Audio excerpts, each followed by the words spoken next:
உள்ள போகும்போதே பயங்கரமா செக்கப்பு ஒட்டு துணி இல்லாம எல்லா ட்ரெஸ்ஸும் கழட்டிட்டு நிக்கணும். நின்னுட்டு செக் பண்ணிட்டு போனோம் உள்ள.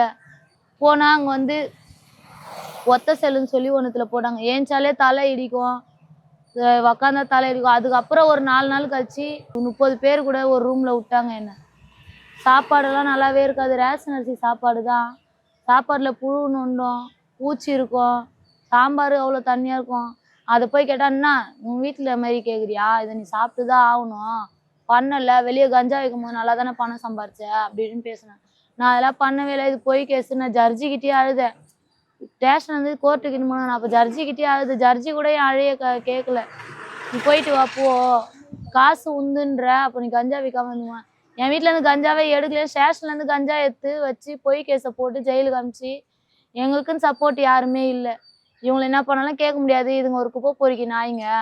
இதுங்க குப்பை பொறுக்குனாதான் சோறுன்றது அவங்களுக்கே தெரியும் ஸ்டேஷனுக்கே. அப்படி இருந்தோம் இது ஒரு இதுவாக சுத்துதே, போலீஸே எதிர்த்து பேசுதே அப்படின்ற ஒரு ஈகோ வச்சு பொய் கேஸை போட்டு என்ன ஜெயிலு உள்ள தள்ளிட்டாங்கம்மா.